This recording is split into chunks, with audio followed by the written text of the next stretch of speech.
అలానే మిస్సెస్రావు అమెరికా అధ్యక్షుడిగా ట్రంప్ బాధ్యతలు స్వీకరించిన తర్వాత అక్కడున్నటువంటి విదేశస్తులకి నిద్రలేని రాత్రులు గడిపేలా నిర్ణయాలు తీసుకుంటూ ఉన్నారు.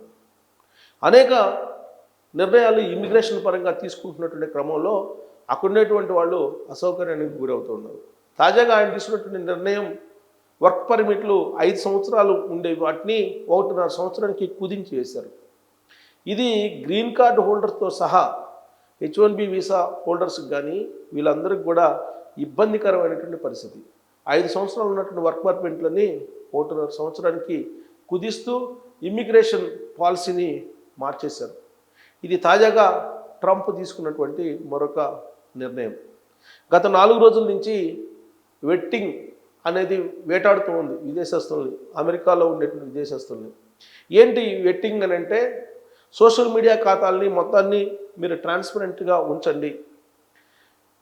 వాటిని ట్రాన్స్పరెంట్గా ఉంచితే కనుక ఆ సోషల్ మీడియా ఖాతాల్లో ఉన్నటువంటి సమాచారం ఏముందో తెలుసుకొని ఒకవేళ కనుక అమెరికా భావజాలానికి వ్యతిరేకంగా ఉంటే వాళ్ళ వీసాలను రద్దు చేయాలనేటువంటి ఉద్దేశంతో ఇప్పుడు స్క్రూటినీ చేస్తూ ఉన్నారు. కొన్ని లక్షల మందికి సంబంధించినటువంటి వీసాలను రద్దు చేసేదానికి ఈ వెట్టింగ్ అనేటువంటి ప్రక్రియను ఉపయోగించుకుంటూ ఉంది అమెరికా. దీనికి కారణం ఏంటంటే నేషనల్ గార్డ్స్ మీద 4 రోజుల క్రితం వైట్ హౌస్లో దాడి జరిగింది. ఆ దాడి జరిగిన తర్వాత ఈ సోషల్ వెట్టింగ్ అనే దాని మీద కాన్సన్ట్రేషన్ చేసింది అమెరికా.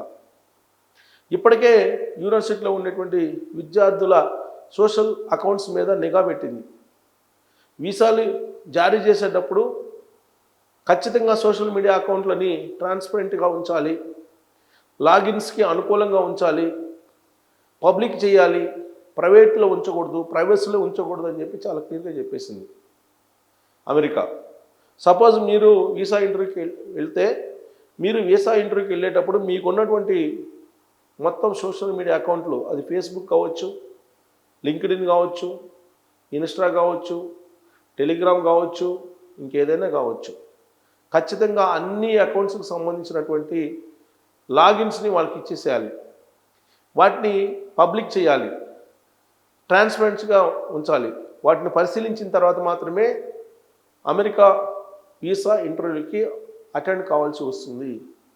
ఇది అమెరికన్ కాన్సులేట్ అన్నిటికీ వచ్చినటువంటి ఆదేశాలు అమెరికా ప్రభుత్వం నుంచి. దీని అందరికీ కారణం ఏంటంటే అమెరికాలో దాడులు పెరిగిపోతున్నాయి. గతంలో జో బైడెన్ తీసుకున్నటువంటి కొన్ని నిర్ణయాల కారణంగా విదేశస్తులు అక్కడికి వస్తున్నారు. వాళ్ళలో అనేక మంది నేరస్తులు ఉన్నారు.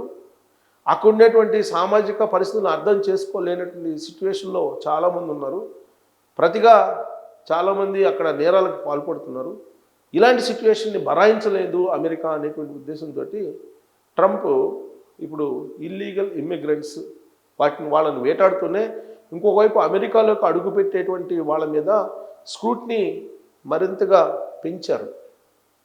దాంట్లో భాగంగానే సోషల్ వెట్టింగ్ అనే దాన్ని ఇప్పుడు ఇంప్లిమెంట్ చేశారు. సోషల్ వెట్టింగ్ అనే దాన్ని ఇంప్లిమెంట్ చేస్తూ అనేక మంది ఇప్పుడు అక్కడ ఉండేటువంటి వాళ్ళని కూడా ఇంటికి పంపించేటువంటి కార్యక్రమానికి శ్రీకారం చుట్టారు.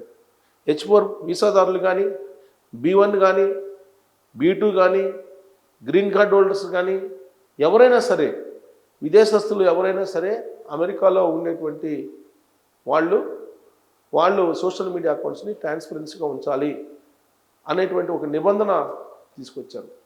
దానికి కారణం ఇటీవల కాలంలో అమెరికాలో చోటు చేసుకున్నటువంటి అనేకమైనటువంటి పరిణామాలు. స్టూడెంట్స్ని అక్కడికి తీసుకెళ్లాలంటే వెట్టింగ్ అనేది, సోషల్ వెట్టింగ్ అనేది చాలా ఇంపార్టెంట్. ప్రస్తుతం యూనివర్సిటీలో ఉన్నటువంటి స్టూడెంట్స్ యొక్క సోషల్ మీడియా అకౌంట్స్ని కూడా సెర్చ్ చేస్తూ ఉన్నారు.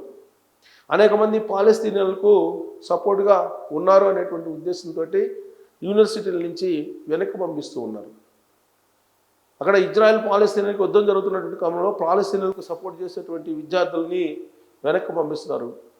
స్టూడెంట్స్ వీసాలను రద్దు చేస్తూ ఉన్నారు. సోషల్ వెట్టింగ్ అనేది చాలా ప్రమాదకరం. ఎందుకనంటే అది మనం ఆర్టిఫిషియల్ ఇంటెలిజెన్స్ ప్రస్తుతం అందుబాటులోకి వచ్చిన తర్వాత మనం గ్రూప్ను వాడుతున్నాం, జెమినీని వాడుతున్నాం, తర్వాత చాట్ జీపీటీని వాడుతున్నాం. అనేక రకాల ఆర్టిఫిషియల్ ఇంటెలిజెన్స్ అకౌంట్స్ వచ్చిన తర్వాత, ఆర్టిఫిషియల్ ఇంటెలిజెన్స్ వెసులుబాటు వచ్చిన తర్వాత దానికి సంబంధించినటువంటి సమాచారాన్ని కానీ లేదంటే ఆ ప్రైవేటుకు సంబంధించినటువంటి మనోభావాల్ని మనం అక్కడ మెన్షన్ చేయటం కానీ వాటికి రిప్లై తీసుకోవడం కానీ ఇవన్నీ జరుగుతూ ఉన్నాయి. ఒకసారి సోషల్ వెట్టింగ్ చేశారు అని అంటే అసలు మనమేంటి, మన మనోభావాలు ఏంటి, మన ఆలోచనలు ఏంటి, మనం ఏ దిశగా ఆలోచిస్తున్నాం, ఇవన్నీ కూడా ఖచ్చితంగా తెలిసేటువంటి అవకాశం ఉంది. అందుకే ఆర్టిఫిషియల్ ఇంటెలిజెన్స్ను ఉపయోగించి సోషల్ వెట్టింగ్ సెర్చ్ జరుగుతూ ఉంది. దీంట్లో కొన్ని వేల మంది వీసాలను కోల్పోయేటువంటి ప్రమాదం ఉంది. అందుకే ట్రంప్ ఆ విధమైనటువంటి నిర్ణయాలు తీసుకుంటున్నారు. అలాగే విదేశస్తులు ఎవరైనా సరే H1B వీసా మీద అమెరికా రావాలంటే $1,00,000 ఖచ్చితంగా చెల్లించాల్సిందే అనేటువంటి ఒక నిబంధన పెట్టారో అది ఇంప్లిమెంట్ అవుతుంది కూడా. కాకపోతే చిన్న వెసులుబాటు ఇచ్చారు. అమెరికా యూనివర్సిటీలో చదివి అక్కడ నుంచి H1B వీసాలకు అప్లై చేసుకునేటువంటి వాళ్ళకి మాత్రం ఈ $1,00,000 నుంచి మినహాయింపు ఇచ్చారు. కాకపోతే వర్క్ పర్మిట్ల విషయంలో మాత్రం ఇప్పుడు తాజాగా 5 సంవత్సరాల నుంచి 1.5 సంవత్సరం అంటే 18 నెలలకి కుదించేశారు. అంతకుముందు 5 సంవత్సరాలు అంటే 60 నెలలు ఉండేది, దాన్ని కాస్త 18 నెలలకి కుదించేశారు. ఇది అక్కడ వర్క్ చేసుకునేటువంటి వాళ్ళకి, వర్క్ పర్మిట్ ఉన్నటువంటి వాళ్ళకి చాలా ఇబ్బందికరమైనటువంటి సిచ్యువేషన్. మరి ట్రంప్ ఇలా ఎందుకు చేస్తున్నారు అని అంటే ఆయన 2024 ఎన్నికలకు ముందు ఎన్నికల్లో తీసుకున్నటువంటి నినాదమే అది, America first, great America, make again అనేటువంటి నినాదాన్ని వినిపించారు. గతంలో ఫస్ట్ టైం ఆయన అమెరికా అధ్యక్షుడు అయినప్పుడు కూడా ఇల్లీగల్ ఇమ్మిగ్రెంట్స్ మీద చాలా చర్యలు కఠినంగా తీసుకున్నారు. ఈసారి ఎన్నికల క్యాంపెయిన్లోనే చెప్పారు, ఆ మేరకే ఇప్పుడు చేస్తూ ఉన్నారు. పైగా అమెరికా కంపెనీలు విదేశాల్లో పెట్టుబడులు పెట్టకూడదు, అమెరికాలోనే పెట్టండి, అమెరికాలోనే ఉద్యోగాలు క్రియేట్ చేయండి, అమెరికన్స్కే ఉద్యోగాలు ఇవ్వండి అనేటువంటి కాన్సెప్ట్ తోటి ఆయన వెళ్తూ ఉన్నారు. అమెరికా ఫస్ట్ అనేటువంటి కాన్సెప్ట్ తోటి ఎలన్ మస్క్ లాంటి వాళ్ళని విదేశాల్లో పెట్టుబడులు పెట్టద్దు, టెస్లా లాంటి కంపెనీలు భారతదేశానికి తీసుకెళ్ళొద్దు, అది ఇక్కడే ఎక్స్పాండ్ చేయండి అని చెప్తున్నారు. ఇలాంటి సిచ్యువేషను అక్కడ ఉంది.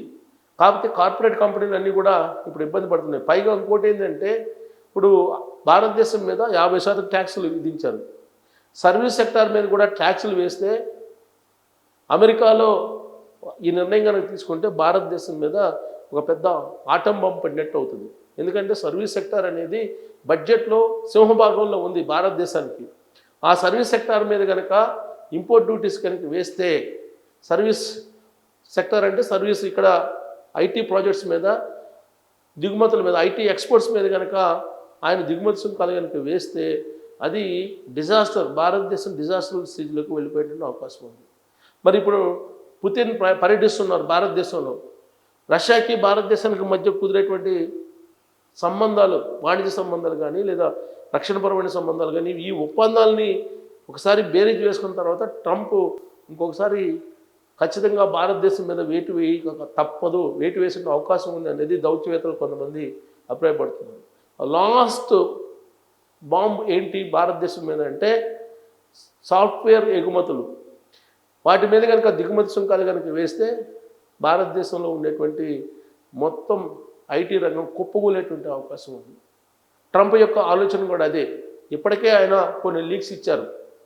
యాక్చువల్గా భారతదేశానికి అమెరికాకి మధ్య ఈ ట్యాక్సెస్కి సంబంధించిన నెగోషియేషన్స్ జరుగుతున్నటువంటి తరుణంలోనే పుతిన్ పర్యటన భారతదేశంలో జరుగుతుంది. ఇది ఏమాత్రం ట్రంప్కి నచ్చట్లేదు. దీని పర్యవసానం ఏ విధంగా ఉండబోతుంది అనేది అందరూ కూడా ఆందోళనకరంగా ఎదురు చూస్తూ ఉన్నారు. ఎందుకంటే అమెరికా అధ్యక్షుడు ట్రంప్ ఎప్పుడు ఏ నిర్ణయం తీసుకుంటారో ఎవరికి అంతుపట్టదు. కాకపోతే ఇప్పుడు వర్క్ పర్మిట్ల విషయంలో మాత్రం వేటు వేశారు. దీంతో అమెరికాలో ఉండేటువంటి విదేశీ వర్కర్స్ ఎవరైతే ఉన్నారో వాళ్ళకి మాత్రం ఇది గడ్డు పరిస్థితే. వాళ్ళకి ఒక రకంగా చెప్పాలంటే ఒక పెద్ద బ్యాడ్ న్యూస్ అని చెప్పచ్చు. మరి రాబోయేటువంటి రోజుల్లో ట్రంప్ ఈ సోషల్ వెట్టింగ్ అనే దాన్ని మరింత పగడ్బందీగా కనుక అమలు చేస్తే, ఇప్పుడు మనకు అమెరికా నుంచి మన వాళ్ళు అనేక వీడియోలు చేస్తున్నారు, ఇక్కడ ఉన్నటువంటి పొలిటికల్ పార్టీస్ని విమర్శిస్తున్నారు, ఇక్కడ ఉన్నటువంటి పొలిటికల్ లీడర్స్ని వ్యక్తిత్వ హననం చేస్తున్నారు. ఇలాంటి వాళ్ళ మీద కూడా పంచి పడేలా ట్రంప్ నిర్ణయం తీసుకోబోతున్నారు. ఒకవేళ వీసా రద్దు చేస్తే గ్రీన్ కార్డు ఉన్నప్పటికి కూడా దాన్ని రద్దు చేస్తానని ట్రంప్ చెప్తున్నారు. అందుకే పంచి పడేలాగా నిర్ణయాలు తీసుకుంటే అక్కడి నుంచి ఇప్పుడున్నటువంటి లీడర్స్ మీద పంచులు వేసేటువంటి వాళ్ళు, వ్యక్తిత్వ హననం చేసేటువంటి వాళ్ళు మళ్ళీ తిరిగి ఇండియాకి రావాల్సినటువంటి పరిస్థితి ఏర్పడుతుంది. అప్పుడు వాళ్ళకి సినిమా కనిపిస్తుంది ఇక్కడికి వస్తే మాత్రం. మరి ఇప్పుడు పంచులు వేసేటువంటి వాళ్ళకి ట్రంప్ మామూలు పంచులు వేయట్లేదు. మరి ఇప్పుడు పంచులు వేసేటువంటి వాళ్ళు ఇండియాకి వస్తే వాళ్ళ పరిస్థితి ఏంటి? ఆ పంచులు వేసేటువంటి వాళ్ళు ఎవరో మీకు తెలుసు. సోషల్ వెట్టింగ్లో వీళ్ళు కనుక దొరికితే ఆ పంచ్ వాళ్ళ సిచ్యువేషన్ ఏంటి అనేది మీరే కామెంట్ చేయొచ్చు. Thank you.